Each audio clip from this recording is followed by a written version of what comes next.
Et si je vous disais que Sauron, le seigneur des ténèbres de Mordor, avait délibérément choisi de ne pas recruter l'une des créatures les plus puissantes de la Terre du Milieu, le Balrog de la Moria, un démon d'ombre et de flamme, aurait pu être un allié redoutable. Pourtant, Sauron l'a laissé tranquille dans les profondeurs. Mais juste avant, je tiens à vous parler de notre partenaire qu'on remercie chaleureusement, CyberGhost, votre bouclier en ligne. CyberGhost VPN vous permet de masquer votre adresse IP et surtout de chiffrer vos données et de rediriger l'intégralité de votre trafic Internet via un tunnel sécurisé. Non seulement il protège vos données sur les réseaux publics, mais il vous offre aussi l'accès à des contenus géo-restrictions de plus de 35 services de streaming, comme les catalogues Netflix, Amazon Prime et Disney+ des autres pays.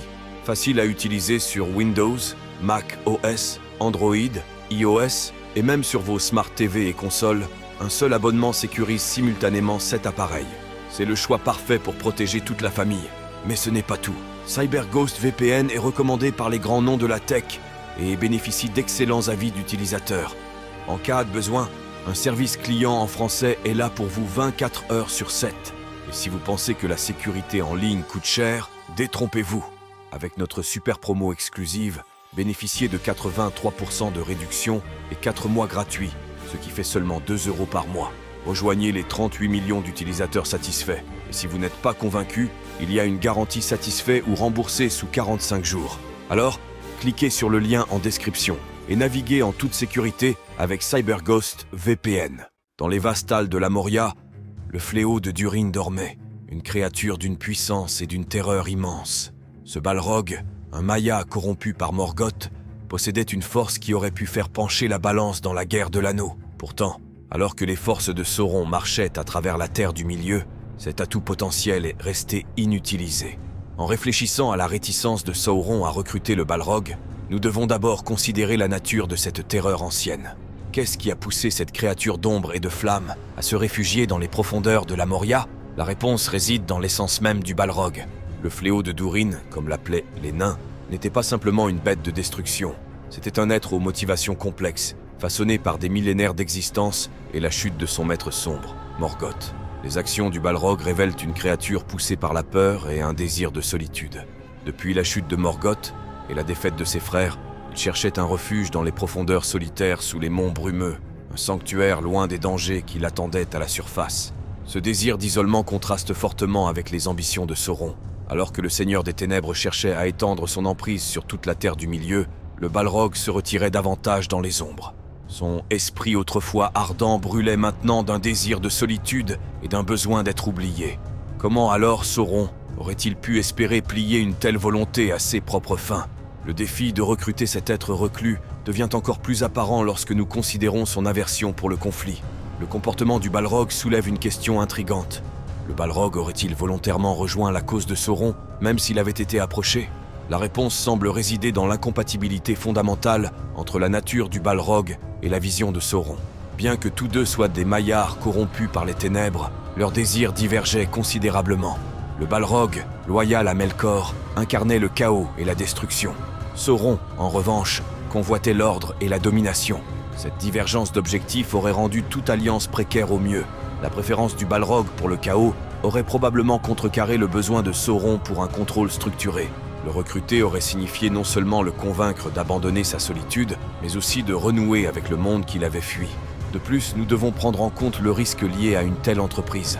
Le Balrog était un être d'une puissance immense, potentiellement rivalisant avec Sauron lui-même.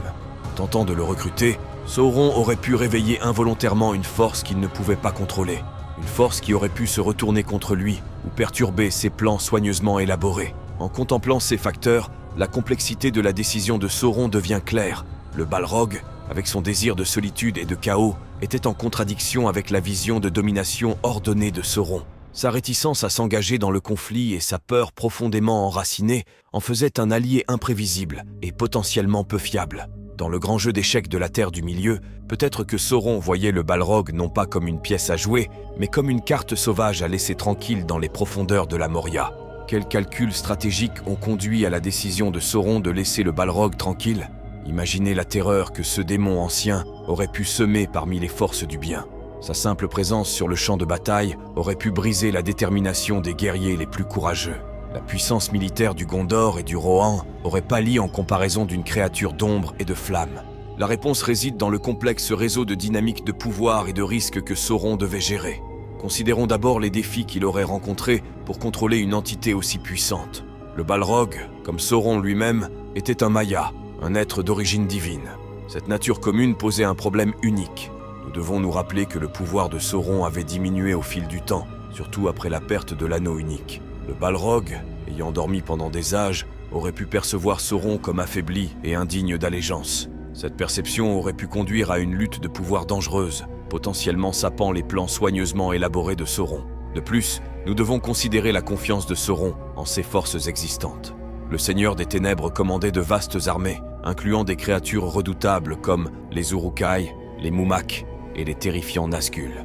Dans son arrogance, Sauron pourrait avoir cru que des guerriers supplémentaires étaient inutiles. Cette confiance excessive en sa force militaire aurait pu l'aveugler aux avantages potentiels de recruter le Balrog. Pourtant, il y a une autre couche à ce puzzle stratégique. Et si Sauron voyait le Balrog non pas comme un allié potentiel, mais comme un gardien silencieux de ses intérêts, la présence du Balrog en Moria servait de dissuasion pour les nains de reprendre Khazad-dûm et entravait les mouvements des ennemis de Sauron sous les monts brumeux.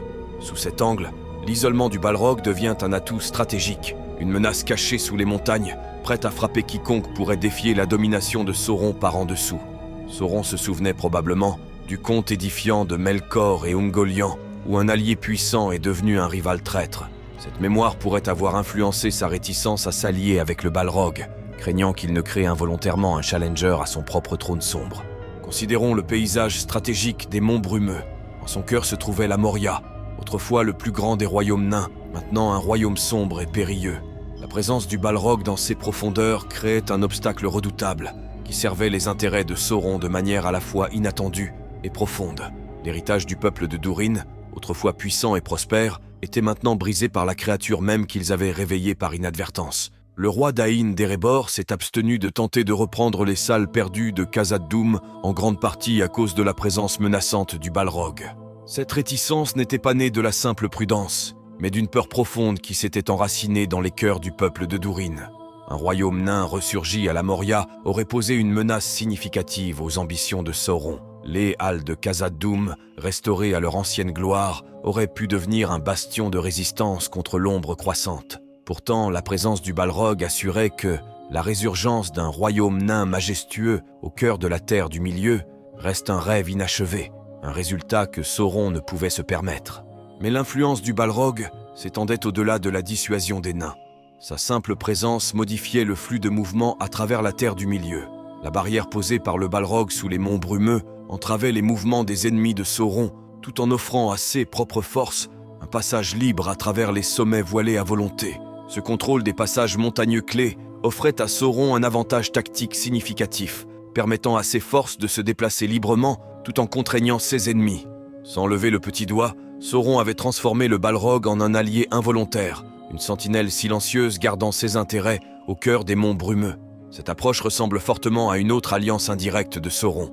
Considérons Shelob, la grande araignée qui hantait le col de Cirith Ungol. Comme le Balrog, Shelob était une créature puissante et ancienne, que Sauron avait choisi de ne pas contrôler directement. Au lieu de cela, il permettait à Shelob de régner sur le col de Cirith Ungol, car elle s'avérait être une sentinelle vigilante et une dissuasion ferme pour quiconque souhaitant se faufiler discrètement dans le Mordor. Avec Shelob et le Balrog, Sauron montrait une compréhension rusée de la manière de tirer parti des menaces existantes pour servir ses objectifs. En permettant au Balrog de rester dans son exil auto-imposé, Sauron évitait les pièges potentiels d'une alliance instable tout en bénéficiant de sa présence comme une dissuasion pour ses ennemis. N'oubliez pas de cliquer sur le lien dans la description pour obtenir la réduction exceptionnelle CyberGhost VPN accordée aux abonnés de la chaîne. L'application protégera vos données pendant que vous naviguez et vous donnera un accès complet à tout le contenu bloqué sur Internet pour 2,03 € par mois seulement. Merci beaucoup d'avoir regardé cette vidéo. Si vous l'avez appréciée, celle-ci pourrait vous plaire également.